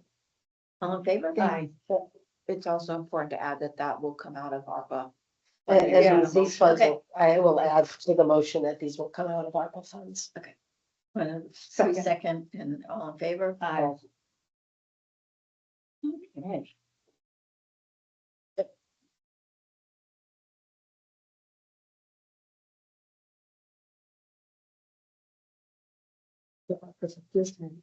Huh? Good luck with fuel tank. Yeah. Yeah. At least it didn't leak into all of our ground water. Yeah, there is a silver lining and that's You it. know, as small, I mean, as huge as that problem is, it's just it's small, but it's something. Thanks. It was huge. Yeah. It would have been huge, yeah. Thank you. Thank you Thank very you. much. All right, going to move to the minutes, of 12/16/25. We have a motion to accept those or any changes needed? I had one tiny little change on the last page. I think it was a, You added the word in. okay. I did not have any changes. I'll make a motion to accept the minutes as amended. Second. In favor? I, All right, motion passes. There's a lot of check registers that need signature. We haven't met in 3 weeks, so. Thank you.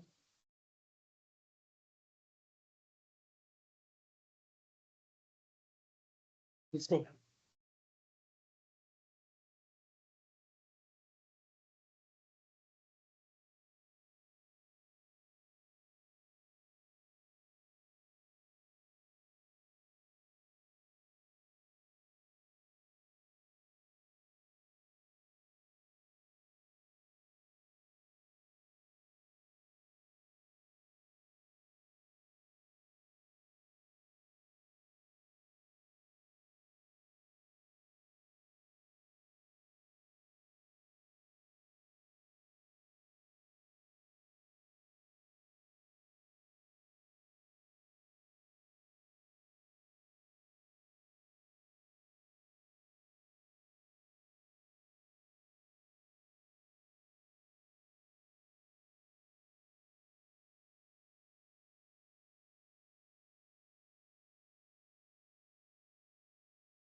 Wasn't kidding, was I? No. lot of business went on while we were. I guess Yes, so. things kept Holiday. moving during the holidays.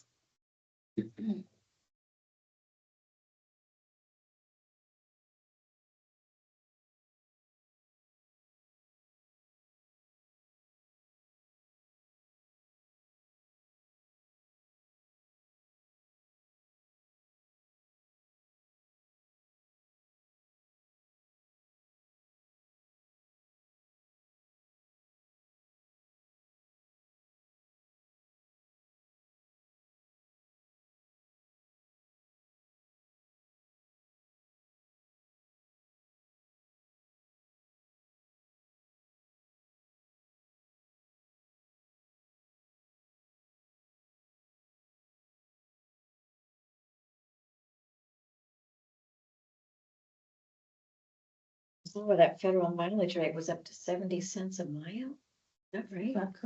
The current 2025's rate was 70. This increases at 2.5 cents to 72.5 cents per mile. 72.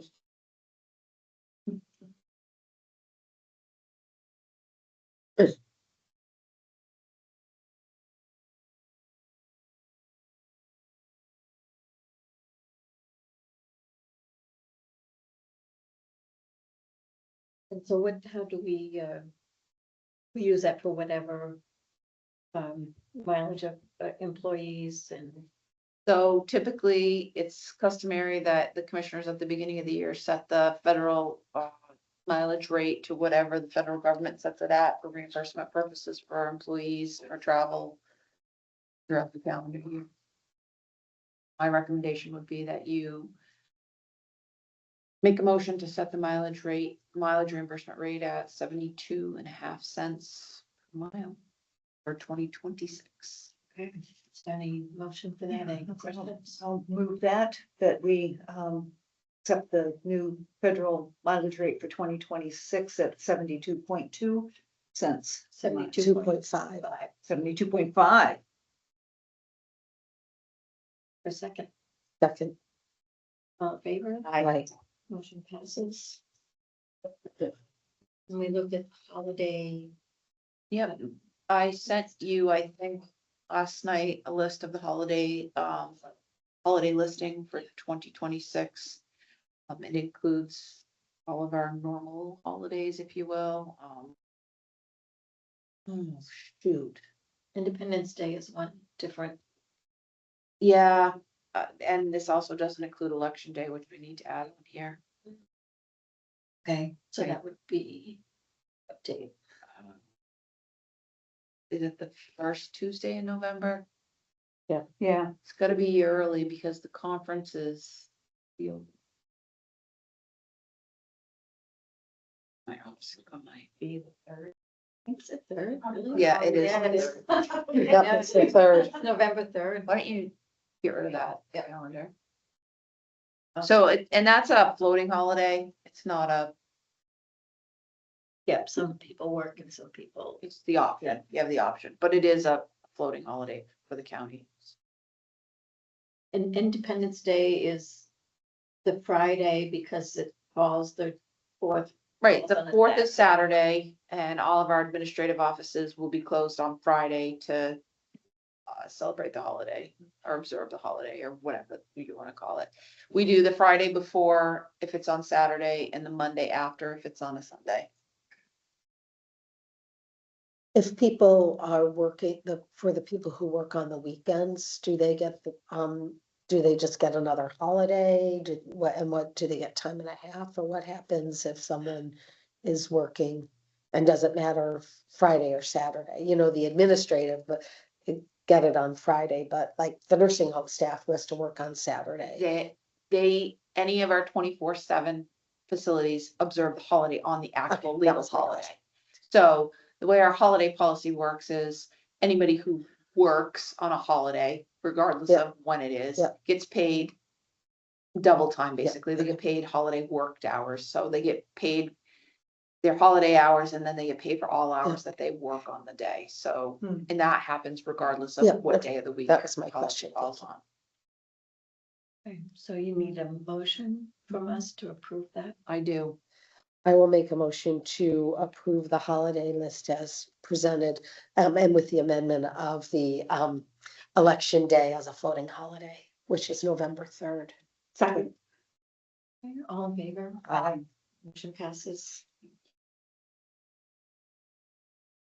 Here is the jail superior court report.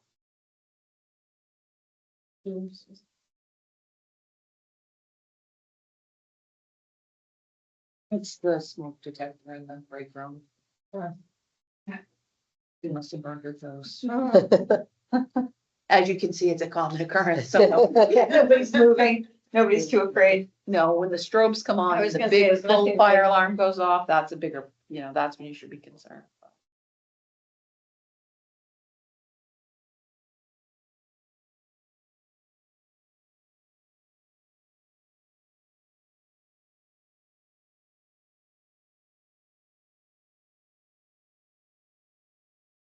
Area court list.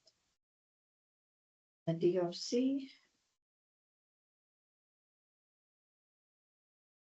And I think Peter's gonna go over the financial. You're gonna way back to November.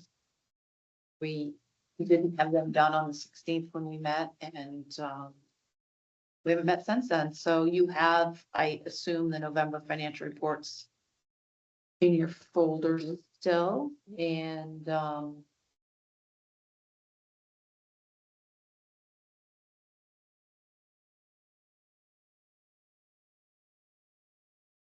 really, there's not a whole lot to highlight. Things continue to, not change much from the months that we've, from October. Good news is we're ahead of revenue at the nursing home still, and it looks like we're keeping on census, so, the Medicare numbers are up, so that's really good.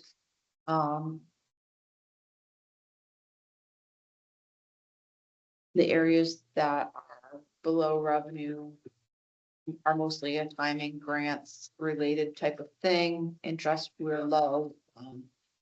So all of our money is now invested. Taxes are fully collected. We did collect from all of our communities. So we invested that money, and I know our general fund account had $30,000 in interest this for the month of December. So we'll see, as that money gets dispersed out and all of our investments get done, we should see a really nice pickup in January when we get that far to our interest earnings and hopefully get back on course with that. On the expense side, we still do have some departments that are tracking over expended, not by significant amounts, and most of it's just sort of timing of things. We do have 3 payrolls in January, so that will throw some of the numbers off again, but really nothing of any significance or of any concern at this point in time.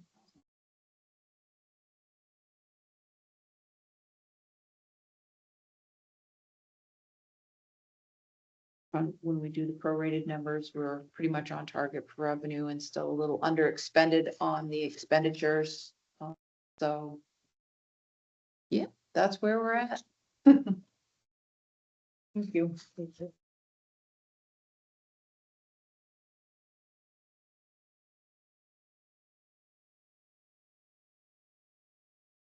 I also can't remember if I sent this to you guys last night or if I didn't. But I have copies in case I didn't. So.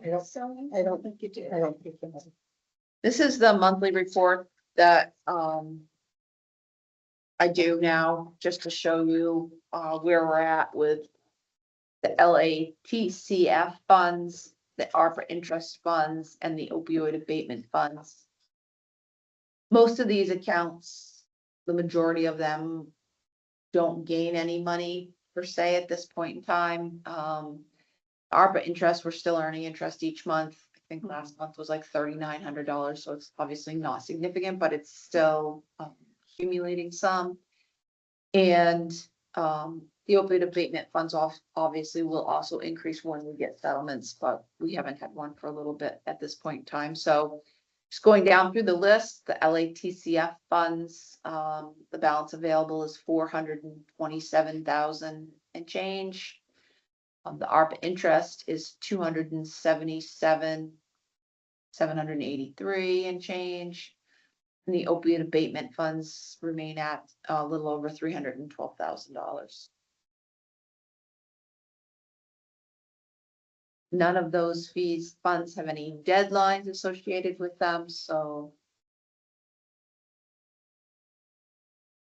They can continue to. Sit there until they're expended.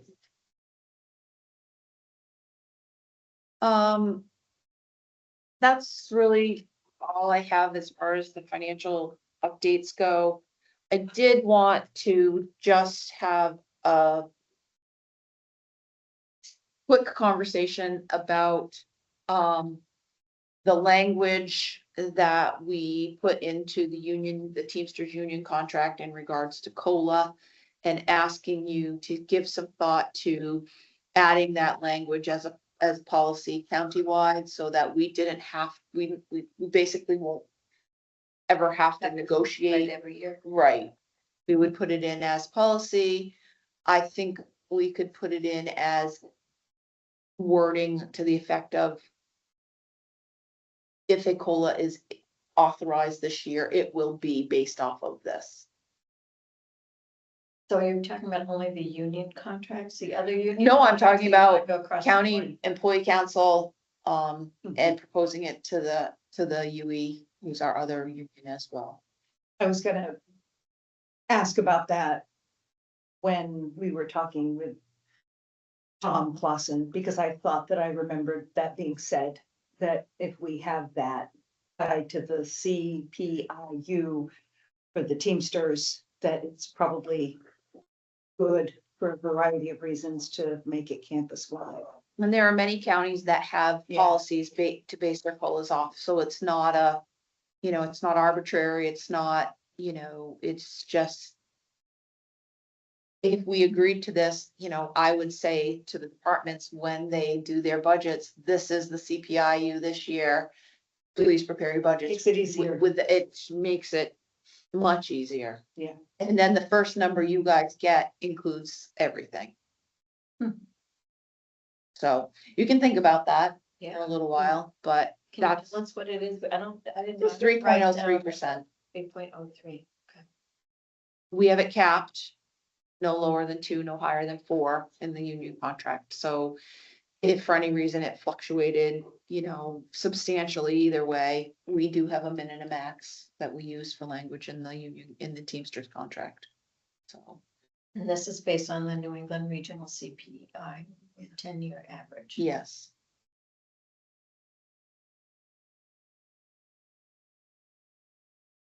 It gives us the actual data to use to. So where would you put this language in terms of the work ahead that you work on in the budget? I mean, is it something we would agree to that would go forward, or is this just something that you would start with in the budget? I think I would introduce it as policy that would go in the handbook. And it's gonna go in the union contract, obviously in the Teamsters, and if we did it with the UE, it would go in the UE contract as well.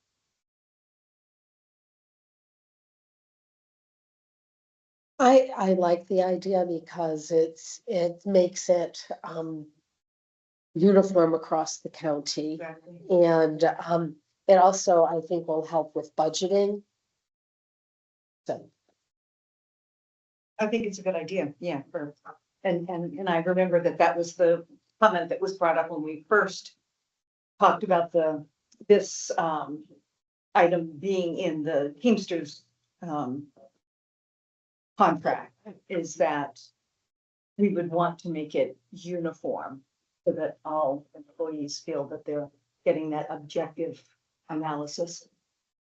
What I'll do is work with Karen and we'll come up with some proposed language and get that to you, and you can take a look at it. And we would want to do that sooner rather than later, because we're gonna start Right. the budget process here right off soon, so Is it coming up it's that already? time of year again, yes, indeed.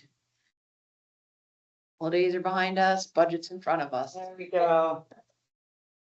All right, sounds like a really good suggestion. That's everything I have for you guys. All right, I saw that you had the rural health grant. Hmm. Thing flyer or whatever. I did. Look up to see, since the state of New Hampshire received $204 million for the Rural Health Transformation Fund. I went looking to see if there was anything that would give us any hope. And did find on DHHS website, they did a press release and they linked that to their plan. Oh, I didn't see that. Yeah, so the plan, and I think that's what Julie's copying, does include language. In one of the objectives around EMS, and I can't Excellent. remember off the top of my head, the Yeah. language is around. Establish new EMS units in rural areas to address gaps in rural EMS response. That's great. That's. This is this is what was submitted. Yeah. Yes, that's what they submitted, and so. But it means we were at least included in the submission. Well, we sent an email yesterday to see if we can get some clarification on that. That was gonna, I had that question. So I was gonna suggest that we send an email, letter, whatever, to our executive counselor. Hill and our Senator Prentice, sorry, Senator Prentice, who stood up for us on this. To basically let them know that with this, could they find out any more information for us to confirm? That'd be Really great. good. I was wondering. I think that Representative Stringham is also trying to get more information for us. Okay. Okay. I did send him a copy of the proposal that was submitted. And he said he was gonna be talking with DHHS folks and was gonna try to get some more information. Okay, could you send the same email to Senator Prentice and Hill? Executive Council, and only because I feel like they have even more weight, Oh, yeah. far more weight, especially with the executive counselor contracts with getting the money out. Yeah, sure. Because it would, even if it wasn't what we asked for, which was a crazy amount, just to know that there would be some help. But it sounded like New Hampshire applied for 200 million a year for the next 5 years, and they were awarded 204 million for 2026. So Hmm. it seems like They're they gonna were have to get the money out fast. awarded Yeah. what they asked for. Yeah. Mhm. So I would agree. It seems like they would be having to be in contact with people relatively quickly to start have plans in place to be able to start distributing and using that money pretty quickly. So we need to know so we can let. So, on that subject, I can't remember exactly what happened at our last meeting. I think I was in the works of trying to get it, but the, New Hampshire Charitable Foundation had a donor that gave $5,000, but I wasn't sure how to accept it because there's some more stages they need to go through, but, working with the town manager of Rumney, Joe Chevelle, he was able to accept that money, put it in a separate, putting an account that's kind of a holding account, and when everything gets going, it can be there. The process right now is in March. Should be on the towns that are part of the group to in theory approve the village district yeah. because DRA said they needed to do that. But after talking with some of the other people involved, particularly Chief Pierce, I think they're looking to start some things before it's officially set up because they need some help covering all of the towns. Yeah, So I think that it may not be exactly how we wrote it, but I'm hopeful that we would be able to start using if we get some of the money to prepare for it going. nice. But that will all be depending on if we get money and what happens at town meeting. So they must be preparing their warrant articles or whatever. Yeah, I think the towns are preparing the warrant articles and it's really, it's not obligating any funds at this point, so hopefully it will go through, but they would, that. If my understanding's right, the intent for these towns to form a village district for EMS services. Have you heard any more about how things are going in terms of meeting the needs of folks? They are working very hard to do it. Yeah. I know that Chief Pierce had some other ideas of how to divide the funding amongst the towns. If we get a significant amount of money, it will help with that because it would take the pressure off the first few years so they could build it into the budget as the transition goes. But I think it depends if there's money in this rural transformation grant and how much it is and how that would be able to be presented for the towns, since this is seed money and not ongoing. So, but I did let them know, or let Chief Pierce know how the grant was written, that we would start with one with a chunk of funding, not all of the funding, and then less funding the next year for that group, and then the next year move it, so we could do several of these to cover all of the county in need and Yeah. not just the few towns that came to us.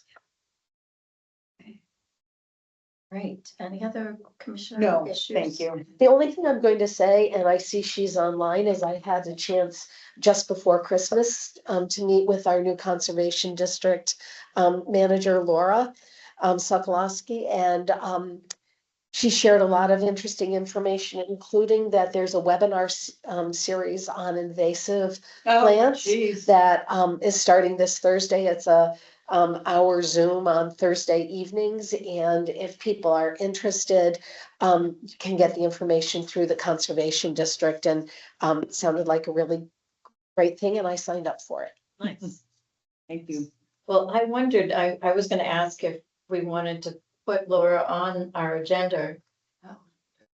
Rather than meeting individually, Laura, I know you're on there, I don't know if you can respond to us, but I thought maybe better use of your time to just come in and introduce yourself and to us and talk about what's going on. So I don't know if that's something that you want to consider coming to one of our commissioner meetings. I'd be happy to. There's a lot in the works right now, so I'm always happy to share. But I also value the individual meetings to just get a chance to work with you and learn about your priorities. So thank you so much for sharing about the invasive plant series. I'm very excited about it. So maybe we should, if it's okay with Laura, have her included on our agendas, and then the individual meetings would be optional, Yeah. you know. Would that, yeah. I mean, next time we're meeting in the afternoon instead of the morning. Is that right? Next week, or is that the weekend? That's changed. Oh, no, Alright. oh, jeez. All right, so. I should tell you that. I was gonna say she could come to our next meeting, but that's, Well, she still can, but it's at 9. oh, I made a doctor's appointment and I just. Of it. We needed to add a public hearing and we didn't have time to do it, so we changed the dates of the public hearing to the 27th of January. You want me to pitch it? So Laura, I don't want to hold you up, but we will invite you to a meeting. And I personally am running short on time today, so I've got to. So hopefully we can make it for another time to talk. I think we were going to look at meeting after this one. So anyways, I'm not available today. I don't know if you had a time that you were going to meet. Okay. Right now, thank you. Okay. All right. And we'll invite you to one of our meetings so that the broader group can also hear about your, and the public can hear about what you have going on. Thank you so much. I look forward to it. Thank you. All right, so. So next week it's at 9, as I'm trying to change my calendar. I know. Oops, I'm in November. That doesn't, No. how did I get November? Oh, we were talking about a date. It's the 13th. Yeah, I have a 10 o'clock. Appointment at Dartmouth. Oh, jeez. And I need a new calendar. So I can't, I've waited like 6 months for this, to do this. And finally, got an appointment. So what's next week? One, the sheriff is gonna come in to do her quarterly report.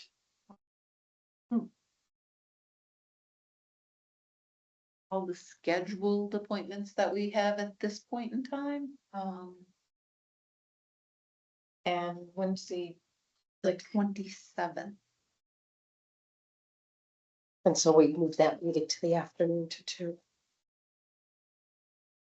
Yes, because now we have 4 public hearings that afternoon Wow. instead of just 1 So what did you say, 2? meeting. The meeting. Their So meeting. it's- I said. 127.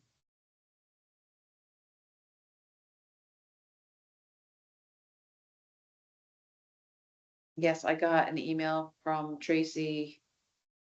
Like a day after we set the date. Oh. She needed one too, but she couldn't do the 13th, so, cause it was too soon, so we had to. She wanted to do the 20th, but I already had someone scheduled. I have something scheduled for you for the 20th, so we decided on the 27th. It has to be before the grant application is due. And while we're doing schedules for the executive committee meeting, which is on the 26th, I will be late to it and I will do it via Teams because I have I have a doctor's appointment that I made a year ago. And if I changed it, it would be another year from now. So Yeah, I will be, you don't have any bull. no.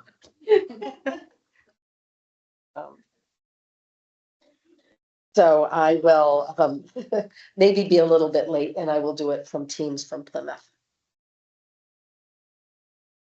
Be in person. all right, so I will not be here next week.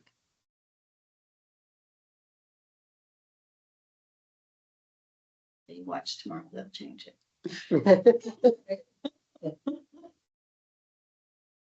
Oh, okay. And the commissioners' issues before we go to public comment. Thing for me. Nothing for me. All right, Hmm. all right, so we're now in public comment. And is there anyone who wants to make a public comment? It looks like Mr. DeMayo. Mr. DeMayo, you're up. Thank you. Hope you all had a happy holiday. Thank- During the meeting, the county administrator said on the expense side, there is nothing of any significance coming up that she foresees. Yet we just had a fuel contamination situation, and according to Mr. Oakes, that's going to be a sizable cost to clean up. So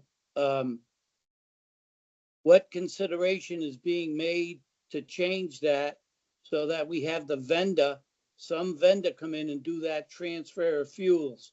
Because apparently all the training that they only get, what is it, every 2 years is not enough. So I think you should consider having a vendor come in to do this transfer of fuels so that we don't have to worry about not being covered under insurance. So it's going to be a sizable cleanup and maybe some kind of issues with the state. The other thing I'd like to know, who was the other group getting the COLA besides the Teamsters?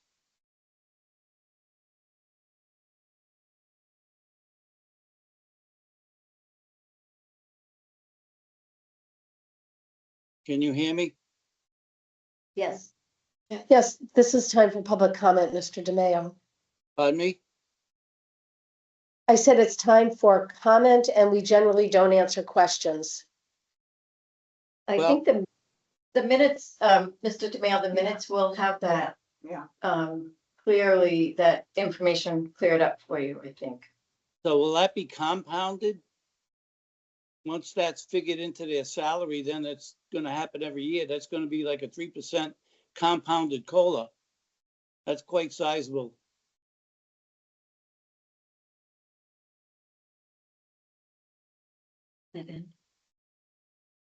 Okay, is there anything else?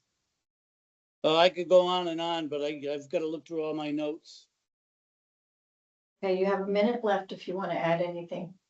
Well, I've got to go through my notes and look here. Oh, yeah, okay, thank you, Commissioner. The waived bid for ESL LLC. Why is that waived?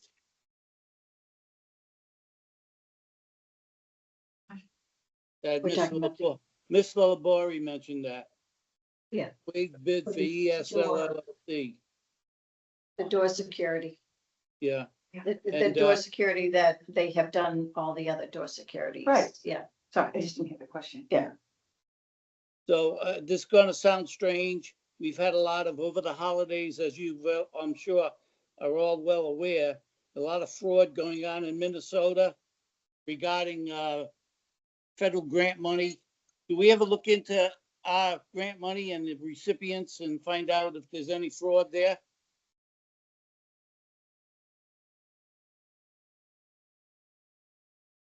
And if so, who looks into that fraud? The sheriff, county attorney? Who does that? These are reasonable questions, Mr. McLeod. yes, thank you. All righty. The Hope you had a time. good Thank vacation. you. Yep. Thank you. All right. Is there anyone else who wants to step up and make a comment? That's online. Okay, all right, well, thank you all and Happy New Year. We're all glad to be back together. Right, I'll make a motion to adjourn. Second. all in favor? Aye. All right.